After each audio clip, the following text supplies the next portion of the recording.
Part 4 corona से जंग। एक शहर में दो सहेलियां रहती थीं। उनके नाम थे ग्रेसी और नव्या। वे दोनों एक दूसरे के साथ खुश रहती थीं। दोनों बचपन से साथ साथ विद्यालय जाती और खेलती थीं। एक दिन वे विद्यालय पहुंची तो अध्यापिका कक्षा में मुंह पर मास्क लगाकर आईं। सभी बच्चे बोले, मैम, यह क्या है? बेटा, यह मास्क है। इसे लगाने से वायरस से बचाव होता है। वायरस? यह क्या बला है? सभी बच्चे जोर से हंस पड़े। आजकल हर तरफ कोरोना से हाहाकार मचा हुआ है। यह बीमारी वायरस से फैलती है।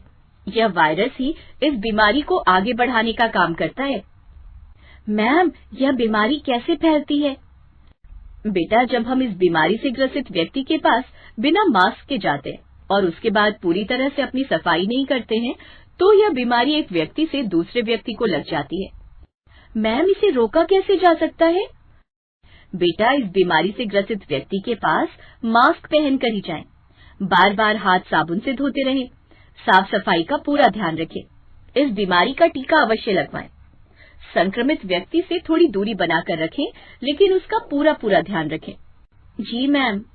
ग्रेसी सभी बातें ध्यान से सुन रही थी। बीमारियां बहुत घातक होती हैं। यदि थोड़ी सावधानी बरती जाए तो हम इनसे आसानी से बच सकते हैं। हमारे देश में पहले भी कई महामारियां फैली हैं।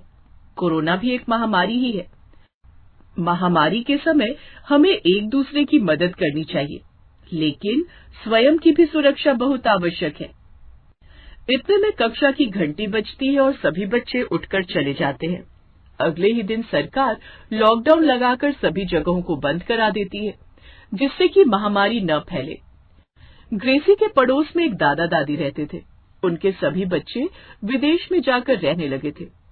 दादी को कोरोना हो गया था। दादाजी घुटनों के दर्द के मारे ज्यादा चल फिर नहीं पाते थे। ग्रेसी के कानों में अब भी अध्यापिका की बातें गूंज रही थी। वह उन दादा दादी की मदद करना चाहती थी। उसने अपनी माँ को अपने मन की बात बताई। बेटा, अच्छे काम में देरी नहीं करनी चाहिए। यह खाना ले जाओ और उनके दरवाजे के बाहर चुपचाप से रखाना। ग्रेसी रोज ऐसे ही उनके दरवाजे पर खाना और दवाइयां रखाती। ऐसा करके वह फूले नहीं समाती थी। इसी तरह नव्या भी अपनी एड़ी चोटी का जोर लगाकर आसपास के जानवरों की मदद कर रही थी। वह उन्हें बचा हुआ खाना, ब्रेड, फल, दूध आदि देती। उसको देखकर बाकी के लोग भी ऐसा करने लगे, जिससे वहां के सभी जानवरों का पेट भरा रहता। इस तरह नव्या और ग्रेसी कोरोना की जंग में लोगों की मदद कर रहे थे।